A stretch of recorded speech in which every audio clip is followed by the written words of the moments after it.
Les secrets les plus sombres de l'un des écrivains de bande dessinée les plus primés des dernières décennies ont commencé à voir le jour.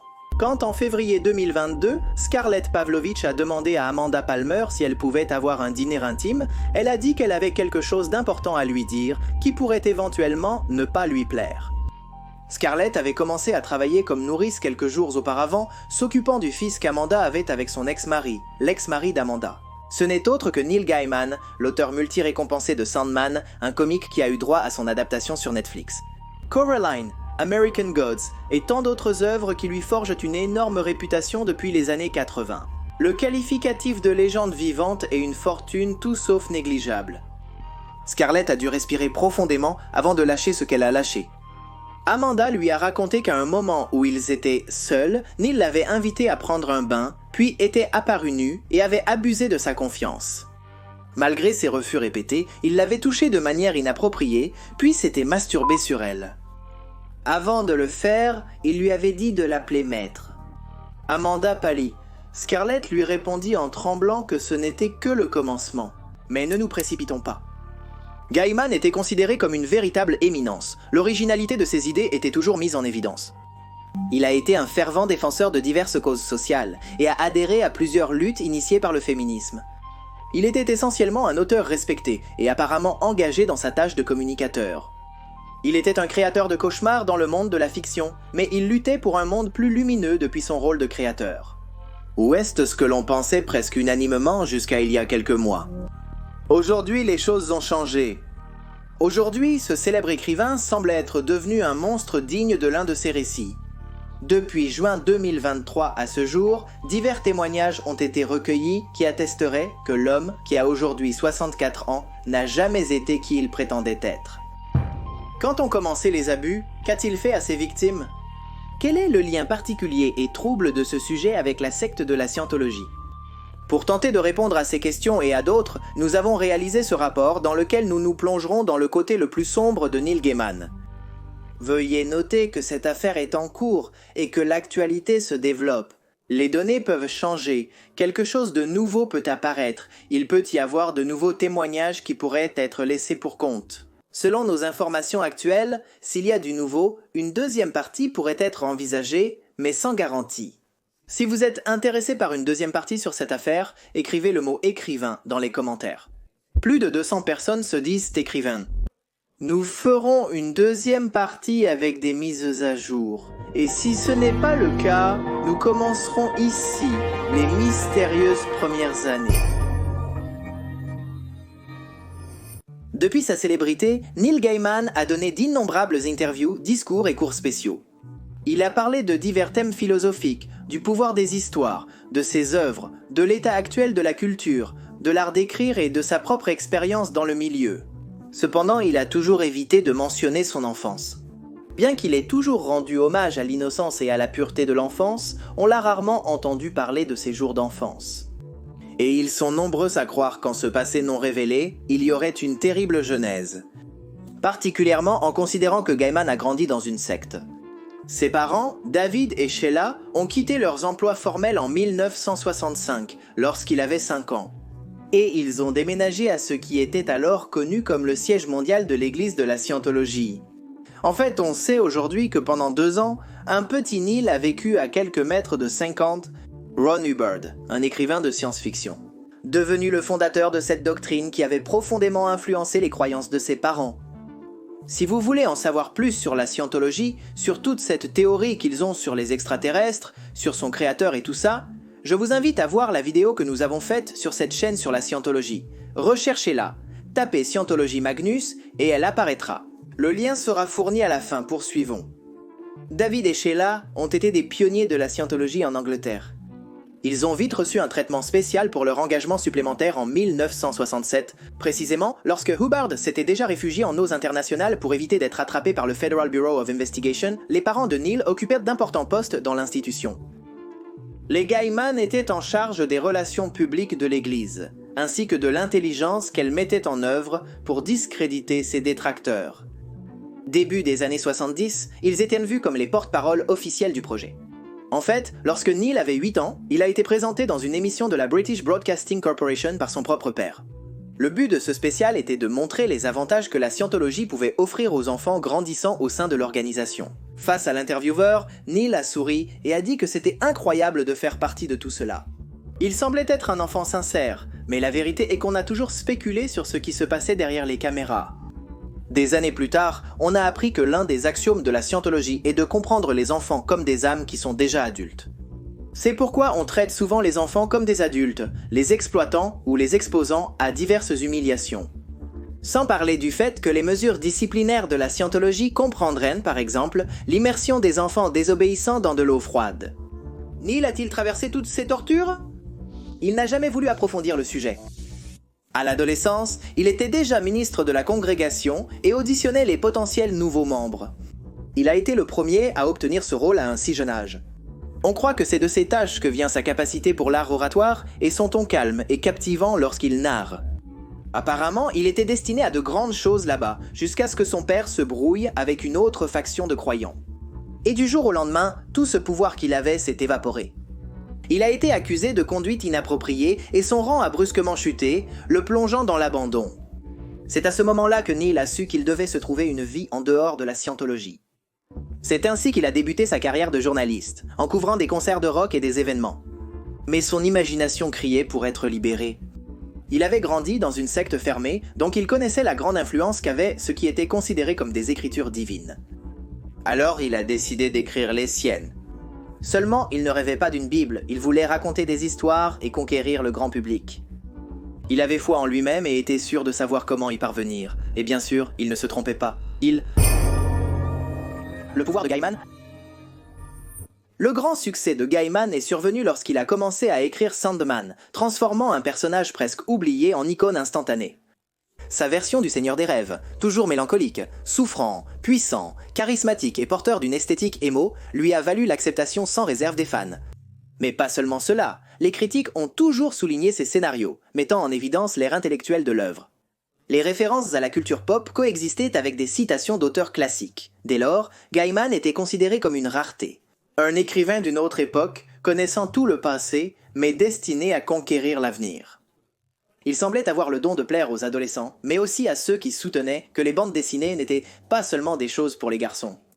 Sa mythologie acclamée lui a vite valu les prix les plus prestigieux. Gaiman avait moins de 30 ans et le monde était à ses pieds. S'en sont suivies 30 années de carrière qui ont prouvé qu'il ne devait pas son succès à un simple coup de chance. Pas à pas, il a scellé son talent et est devenu une marque en soi. Il a écrit des romans, des contes, des chroniques, des films et plus encore. Au début des années 2000, il lui était impossible de se promener dans une convention de bande dessinée sans que ses admirateurs ne se jettent sur lui. Il avait même réussi à générer un magnétisme qui attirait de nombreux garçons et filles, souvent vêtus de noir, qui lui professaient leur amour. Il se murmurait que Neil avait tendance à donner son numéro à de jeunes filles, et beaucoup souriaient en entendant cela. Quel était le problème ? Se demandait-il. Après tout, c'était une sorte de rockstar du monde de la BD qui aimait ça. Personne ne soupçonnait alors que, des années plus tard, de terribles témoignages émergeraient. Pendant de nombreuses années, Neil Gaiman s'est présenté comme un romantique perdu et un homme classique. Même lorsqu'il a montré qu'il était amoureux de celle qui deviendrait sa deuxième femme, tout le monde a soupiré d'émotion. Amanda est l'homme triste, Gaiman avait 47 ans quand il a rencontré Amanda Palmer. C'était en 2008. Il était déjà une personne établie et avait toujours l'air triste, malgré le succès. À 32 ans, cette chanteuse passionnée et féministe engagée l'a entendu avouer n'avoir jamais vraiment été amoureux. Lorsqu'Amanda a rencontré Neil pour la première fois, elle a senti qu'il était extrêmement vulnérable. Ils ont vécu une histoire entre eux et se sont mariés 3 ans plus tard. Les fans des bandes dessinées de Gaiman ont découvert Amanda, et les fans d'Amanda voulaient connaître Gaiman. Artistes très appréciés de leurs fans, leur union semblait organique et destinée à fonctionner aux yeux de tous. À un moment donné, interrogés sur le succès du couple, Amanda et Neil ont mentionné qu'ils avaient une relation ouverte. Cela a maintenu l'étincelle entre eux, au moins jusqu'en 2014. Ils ont alors réalisé que tout avait changé. Le divorce est devenu une possibilité latente lorsqu'Amanda a découvert sa grossesse.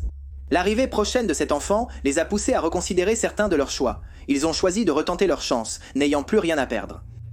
Peu a transpiré ensuite, au-delà de quelques photos où on les voit ensemble, toujours élégants, dans des propriétés victoriennes et gothiques.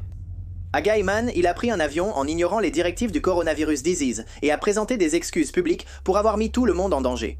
C'était apparemment la première tâche d'une carrière sans faute. En réalité, personne n'était vraiment fâché à ce propos. Ainsi se sont écoulées 6 autres années, puis ils ont recommencé les démarches pour la séparation. En février 2022, Amanda a engagé comme nounou Scarlett Pavlovich, une jeune fille qui l'admirait. La jeune fille a rapidement montré de l'empathie envers le fils d'Amanda, qui lui a alors demandé de continuer à s'occuper de la créature. Quand elle était chez Neil, Scarlett a accepté sans savoir qu'elle entrait dans la gueule du loup. Et c'est ainsi que notre histoire revient au début. Après avoir raconté l'incident de la baignoire où Gaiman s'était masturbé sur elle, la fille a raconté comment l'homme l'avait harcelée à plusieurs reprises. Non seulement il lui envoyait des messages l'appelant esclave et lui ordonnant de l'appeler maître, mais il l'avait aussi soumise à de multiples humiliations. Il a maintenu des rapports avec elle sans son consentement, jusqu'à la laisser inconsciente, la forcer à sucer ses propres excréments et à manger son vomi. Il a frotté sa main avec le bord sur son visage et l'a menacé pour qu'elle lui fasse une fellation pendant qu'il regardait les premiers aperçus de l'adaptation de Sandman. Il avait également abusé d'elle en présence de son fils et avait utilisé du beurre comme lubrifiant. Palmer semblait anéanti, mais étonnamment pas surprise. L'horreur de Scarlett était totale lorsque l'autre a admis que ce n'était pas la première fois que quelqu'un venait lui parler de Neil en ces termes. Elle lui a confié qu'au moment d'avoir leur bébé, il lui avait avoué en pleurant avoir eu une liaison avec une fille de 20 ans. Malgré qu'ils avaient convenu de mettre fin à leur relation ouverte. Il avait également dépassé les bornes avec une femme qui vivait sur sa propriété et qui l'aidait à entretenir ses vastes terrains. Neil avait profité du fait que la femme était vulnérable en raison d'une récente séparation pour l'attaquer sexuellement. Amanda a confié à Scarlett que son ex était un menteur et un accro au sexe. Elle lui a dit que Neil était un coureur de jupons qui essayait de changer et qu'elle avait voulu croire. Elle lui a assuré qu'elle n'avait pas eu l'intention de la mettre dans cette horrible situation. Scarlett a pleuré toute cette nuit-là et le lendemain matin, elle a découvert que Gaiman voulait l'aider en payant pour sa thérapie. Par message, il lui disait qu'il croyait que tout était consensuel, que son intention n'avait pas été de la blesser. Scarlett, ne sachant quoi dire, lui a répondu aimablement. Aujourd'hui, elle affirme qu'à l'époque, elle ne réalisait pas pleinement avoir été une victime et qu'elle méritait d'arrêter de se blâmer pour ce qui s'était passé. Pendant un temps, Neil Gamble lui a envoyé de l'argent en compensation et lui a demandé de signer un accord de confidentialité. Et tout aurait pu rester là. Mais après plusieurs tentatives de suicide de la part de Scarlett, ses amis l'ont forcée à visiter certaines cliniques pour les survivants d'abus. Là, elle a rassemblé ses forces et a découvert qu'elle n'était pas seule et qu'elle n'était pas la seule à avoir affronté le monstre. Après la déclaration, en janvier 2023, Pavlovich a déposé un rapport de police accusant Gaiman d'agression sexuelle. Un des officiers lui a dit que la coopération de Palmer serait essentielle pour que l'affaire progresse. Contre toute attente, Palmer a préféré garder le silence. Dès lors, son visage devient flou. L'opinion est divisée sur Amanda. Certains la voient comme une complice de Gaiman, d'autres comme une autre de ses victimes. Un troisième groupe prétend que la femme essaie simplement de se retirer du centre du conflit pour préserver son fils. À cette occasion, Gaiman n'a pas parlé à la police, mais a fourni une déclaration écrite. Dans celle-ci, il disait, et je cite, « La dégradation sexuelle, le bondage, la domination, le sadisme et le masochisme peuvent ne pas plaire à tout le monde. Mais entre des adultes consentants, le bondage, discipline, domination, soumission, sadisme, masochisme est légitime. » Comme il est évident, Gaiman maintenait qu'il avait réalisé avec Scarlett des actions consenties par les deux et comprises dans ce qu'on connaît comme pratique sadomasochiste.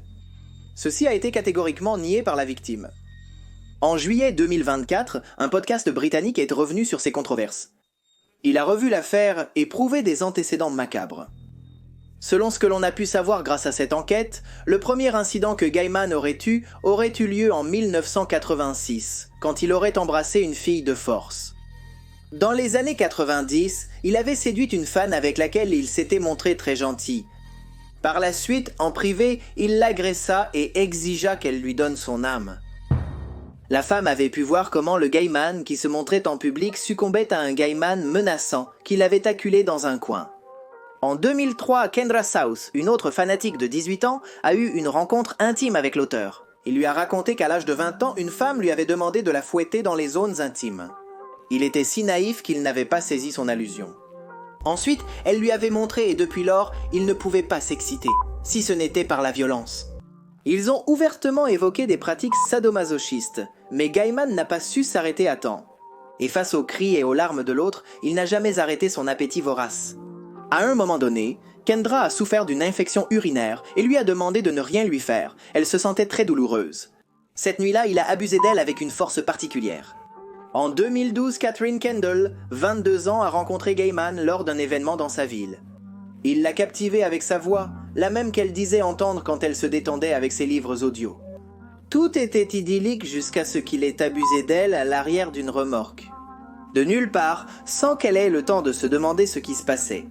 Quelque chose de similaire s'est produit avec Rachel la même année. Elle avait 20 ans et a dit que Gaiman était constamment intéressé à lui faire mal et à l'effrayer. Tous les témoignages s'accordent à dire que Neil Gaiman a une personnalité agressive et manipulatrice. Sa défense répète inlassablement qu'il s'agit d'accusations opportunistes, que toutes les femmes qui ont été avec Neil ont recherché cette rencontre. Et ils ont même montré des messages où l'on peut lire comment l'homme et les filles se traitent de manière amicale. Les avocats de Gaiman pensent que le chantage est la principale motivation de tous les mensonges, tout en désignant certaines personnes comme instigatrices et coupables. Que les jeunes femmes qui avaient une bonne relation avec leurs clients soudainement s'intéressent à vouloir le poursuivre en justice. Ils accusent même Palmer d'être rancunière concernant le déroulement du divorce. Pensez-vous qu'elle pourrait orchestrer tout cela ? Au moment de cet enregistrement, la justice ne s'est pas encore prononcée. Ceux qui aiment l'univers des bandes dessinées commencent le 2025, en voyant l'un de leurs idoles les plus remarquables. La majorité des projets auxquels il était impliqué se trouvent annulés. Les adaptations et réimpressions des œuvres de Gaiman ont été arrêtées, et de nombreux contrats avec des maisons d'édition et des marques ont été résiliés. Tout cela ayant été exposé dans Dix, l'écrivaine britannique Joanne Catlin, Rowling s'est montrée surprise par le silence de la communauté littéraire face aux accusations portées contre son compatriote multiprimé. Tant d'autres ne peuvent-ils pas éviter de trouver une terrible analogie entre certaines histoires de Gaiman et ce que nous pouvons voir aujourd'hui ? Tout à coup, c'est comme si on découvrait que Gaiman n'a jamais été Sandman, comme tout le monde le croyait, mais l'un de ses personnages les plus pervers et sombres. Peut-être que nous n'aurions jamais dû oublier que, dans tous les cas, les rêves et les cauchemars proviennent du même endroit,